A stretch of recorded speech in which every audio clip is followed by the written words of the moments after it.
protestante. Fréquence protestante.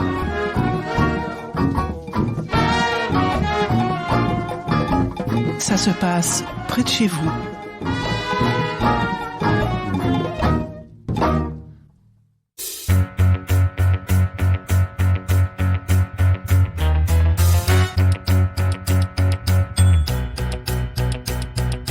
Bonjour à tous, pour ce nouvel épisode de Ça se passe près de chez vous, nous nous sommes rendus à Rueil-et-Malmaison dans les Hauts-de-Seine pour rencontrer Mélisande Giguet, une étudiante en école de commerce de 21 ans.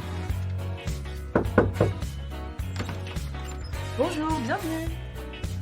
Des collections d'objets, il y en a vraiment pour tous les goûts. Mélisande et sa famille en ont une un peu farfelue, ils accumulent les départements le gaulois. Oui, vous avez bien entendu, départ-aimant comme départ, apostrophe, aimant. Ces petits magnettes colorées distribuées dans les boîtes de nuggets et de menus fromage de la marque Le Gaulois. C'est juste qu'on a à la maison de grands consommateurs de cordon bleu. Les magnettes commençaient à s'accumuler et on s'est dit pourquoi pas essayer de finir la carte tant qu'on y est. Sur le frigo de la cuisine familiale, 2 cartes de France. À droite, un hexagone bariolé quasiment reconstruit en intégralité. À gauche, une carte beaucoup plus éclatée destinée aux échanges. Acheter encore et toujours des cordons bleus, c'est facile. Mais posséder la collection de 94 magnettes en entier, c'est beaucoup plus compliqué. Au moment où j'ai recherché à compléter la première carte, la carte principale, j'ai donc envoyé un message sur un groupe d'échange Facebook pour échanger des magnettes. On est des grands consommateurs, que ce soit de nuggets ou de cordons bleus. Donc les doubles s'accumulent beaucoup. On voit que pour certains magnettes, on les a des fois en 4, 5 fois, alors qu'il nous en manque certains qu'on a beaucoup de mal à avoir. Pour trouver ces magnettes plus rares, Mélisande a mis à contribution tout son entourage. Autour d'elle, ses amis savent qu'elle fait la chasse au département. Alors, au tout début, ça a été une amie à moi qui m'a nommée sur un mème Facebook avec un monsieur qui disait « J'ai dû manger 962 kilos de cordon bleu pour finir la carte ». Et c'est vrai que ça m'a fait tilter, je me suis dit, je vais essayer de trouver un moyen plus efficace de trouver les pièces manquantes et peut-être d'échanger des doubles. Et j'avais déjà entendu parler il y a longtemps de petites communautés créées sur Facebook où se réunissent des collectionneurs de magnettes, que ce soit Le Gaulois ou Haute, Savane, etc. Et je me suis dit pourquoi pas m'inscrire et voir comment ça se passe, découvrir un peu le fonctionnement. Donc j'ai demandé à entrer dans le groupe qui était déjà créé. Sur ce groupe au départ, Mélisande répondait aux annonces des autres collectionneurs. Bien souvent, plusieurs internautes s'étaient déjà positionnés pour un échange. Avec le temps, elle a donc dû affiner sa technique de troc. Là où j'ai vraiment plus d'interactions et plus de réponses, c'est quand moi je décide de publier un message disant quelles sont les manettes manquantes, quels sont mes doubles et en proposant des échanges. Et dans les 2-3 jours qui suivent, je vais recevoir une dizaine de messages. Ce sont vraiment des groupes très actifs. On voit que tous les jours, il y a de nombreuses publications de personnes qui cherchent à compléter leur carte.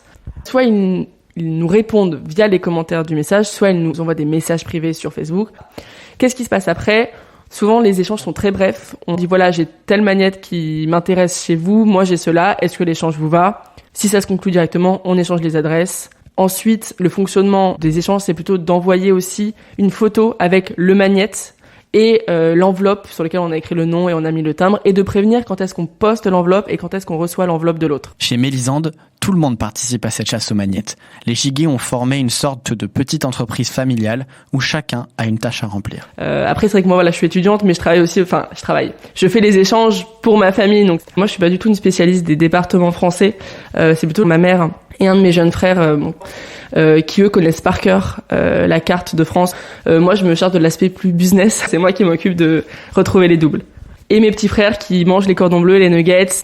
C'est vrai que c'est un peu un travail, pas à la chaîne, mais où on est différents maillons et on sert pas à la même chose. Et c'est comme ça qu'on arrive à compléter notre carte. Et Mélisande et sa famille sont loin d'être isolés. Sur Facebook, on trouve au moins une dizaine de groupes d'échange de magnettes.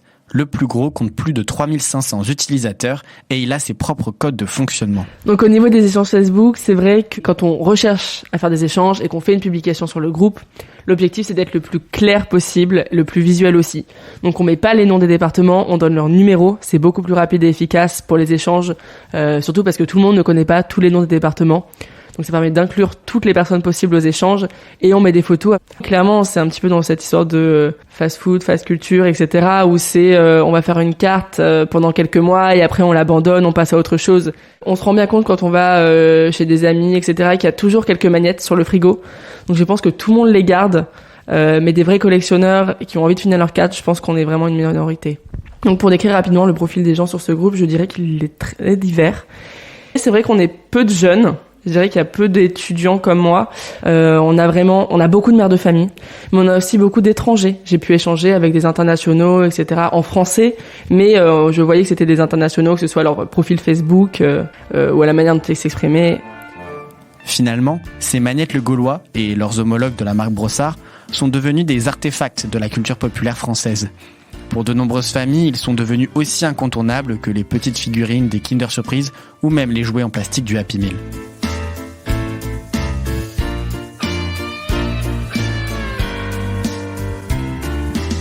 À plusieurs reprises, nous avons écrit à LDC, la maison mère de l'entreprise Le Gaulois, pour qu'elle nous raconte la genèse de ce petit instrument marketing. Celle-ci n'a pas daigné répondre à nos sollicitations. Nous avons donc essayé de retracer cette histoire par nous-mêmes, et le moins qu'on puisse dire, c'est que les informations sont rares. Sur le site de la marque, on découvre seulement que Le Gaulois distribue ses départements depuis 1994, soit un peu plus de 25 ans. Depuis, l'entreprise a changé plusieurs fois le design de sa collection, mais le principe reste le même, fidéliser sa clientèle. Chaque année, plus de 30 millions de départements sont distribués, soit autant de boîtes de nuggets et de cordons bleus.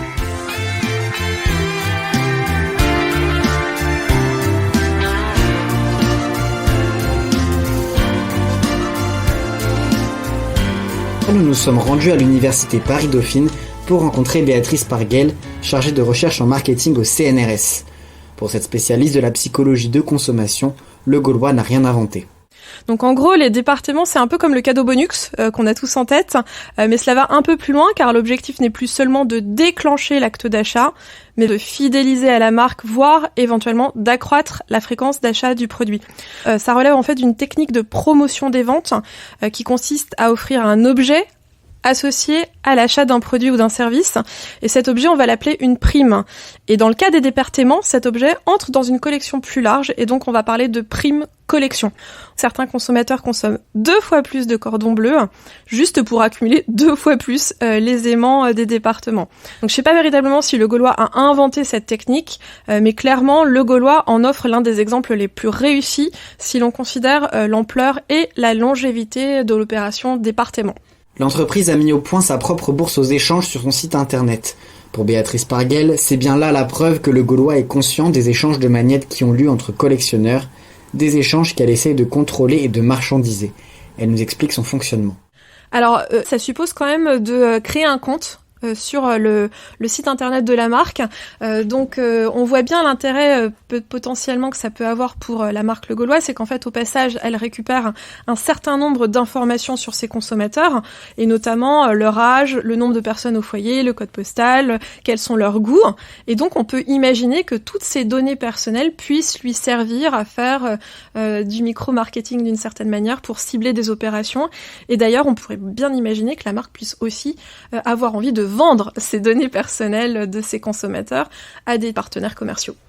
Pas sûr pour autant que l'entreprise parvienne à reprendre la mainmise sur le détournement de ces objets publicitaires. Mais on peut imaginer que les consommateurs puissent apprécier avoir la main eux-mêmes sur leurs échanges. C'est une communauté véritablement qu'on retrouve sur Facebook notamment, avec plusieurs dizaines de milliers d'individus qui s'échangent des départements. Et en fait, on peut considérer que c'est une tribu au sens marketing du terme. C'est-à-dire qu'on a ici une application du concept de marketing tribal, marketing communautaire, puisqu'en fait, les consommateurs sont mus par une espèce de pseudo-quête commune et donc vont chercher à se rencontrer, à échanger un gadget marketing que l'entreprise a lancé. Cette distribution de départements, s'agit-il alors d'un vrai coup de maître commercial pour Le Gaulois ? La réponse n'est pas évidente. Alors, c'est une bonne stratégie. Sur le plan nutritionnel, j'en ai aucune idée. Si on regarde plutôt du côté du comportement des consommateurs, c'est vraiment une technique promotionnelle qui fonctionne bien. Elle va d'abord satisfaire les enfants qui sont des collectionneurs nés, et puis même aussi les parents, du coup, qui vont être soucieux d'apprendre un peu de géographie hexagonale de manière ludique à leurs enfants. Sur le plan environnemental, on peut effectivement se poser la question parce que on parle donc de 30 millions de départements. qui constitue une production de plastique souvent made in China, donc dans des conditions sociales et environnementales qui pourraient potentiellement prêter à contestation. Et puis, qui dit plastique dit aussi épuisement des ressources fossiles, et qui dit plastique dit encore déchets, car l'immense majorité de notre production de plastique finit véritablement dans des décharges, voire dans l'océan. On a tous en tête ces images du 7e continent qui est formé sur plus d'1 million de kilomètres carrés par des détritus, notamment plastiques. Donc non, le plastique à toutes les sauces, même à la version cordon bleu, ce n'est pas forcément une bonne idée. C'est d'ailleurs pour cette raison que l'État a décidé de légiférer sur la question. Le 10 février 2020, le Parlement a adopté la loi relative à la lutte contre le gaspillage et l'économie circulaire. Celle-ci contient plusieurs dispositions qui pourraient gêner l'entreprise agroalimentaire. En gros, on prévoit un certain nombre de mesures pour réduire progressivement l'utilisation du plastique jetable. Alors c'est plus une ambition qu'une obligation, et on parle d'un horizon à 2040, donc c'est pas pour tout de suite. Il y a aussi des choses en matière d'information des consommateurs, notamment pour généraliser le Triman, vous savez, ce petit logo qui vous donne des consignes de recyclage. Et alors, il y a une petite mesure là qui se cache dans cette loi qui intéresse potentiellement le Gaulois, c'est que on interdit la distribution à titre gratuit de jouets en plastique dans le cadre de menus destinés aux enfants. Et ça, c'est à partir de janvier 2022. Et ça va concerner typiquement McDonald's, qui vient d'ailleurs d'annoncer son engagement à ne plus distribuer de jouets en plastique dans ses Happy Meal. Alors, de fait, cette loi anti-gaspillage, elle interdit pas directement la distribution de départements, puisque précisément, ils ne sont pas distribués dans le cadre de menus destinés à des enfants. Toutefois, on voit bien aussi dans cette loi qu'elle introduit un principe de responsabilité élargie du producteur qui doit veiller à la génération de ces déchets. Et donc là, on voit bien que ce principe de responsabilité élargie peut potentiellement menacer les fans de cordon bleu de chez la marque Le Gaulois, mais ça n'est pas une obligation. Voyez, donc là on est encore dans une espèce de flou. Cela étant dit, on pourrait complètement se dire que le Gaulois aurait intérêt à anticiper un petit peu le mouvement et à réfléchir aux moyens de réduire son impact environnemental, voire carrément de décider de renoncer à ces primes départements, parce qu'on est clairement dans un contexte, un environnement qui est pas du tout porteur pour ces opérations promotionnelles. C'est un peu le sens de l'histoire, c'est le sens de la préoccupation environnementale des consommateurs qui augmente, qui observent qu'il y a un certain nombre de mesures qui sont prises et qui du coup réfléchit un peu et se dit finalement c'est peut-être pas une si bonne idée que ça, ces départements. Alors, les autocollants Panini, les cadeaux Bonux, les jouets du Happy Meal et autres piles gadgets sont-ils tous devenus complètement démodés ? Une chose est sûre, un renouvellement de ces techniques promotionnelles s'impose. Alors c'est moins à la mode qu'avant. Je pense que les entreprises sont un petit peu plus soucieuses de leur empreinte quand elles distribuent ce genre de choses. Cela étant dit, on peut imaginer des goodies matériels qui soient un peu plus responsables, c'est-à-dire qu'ils ont été produits peut-être dans des conditions sociales et environnementales qui sont acceptables. Et puis on peut aussi imaginer des goodies matériels qui aident les consommateurs à adopter des comportements plus durable. Par exemple, si je distribue une gourde éco-conçue qui va éviter une consommation de bouteilles plastiques aux consommateurs, là, j'ai un goodies matériel qui va encourager un comportement un peu plus loin qui sera plus responsable. Et puis, au-delà des goodies matériels, il y a aussi des goodies qui sont de plus en plus dématérialisés et qui restent très à la mode. On peut penser à la distribution de petits jeux, de vidéos ou de musique. Mais là encore, faut pas s'imaginer que parce que ces goodies sont dématérialisés, ils n'ont pas d'impact sur l'environnement. C'est juste qu'en l'état actuel de nos connaissances, on n'est pas en mesure de les mesurer précisément, donc on en parle moins.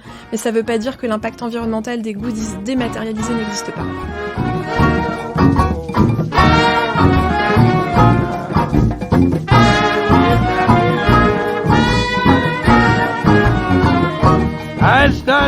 Ainsi s'achève cet épisode de Ça se passe près de chez vous sur les départements Le Gaulois.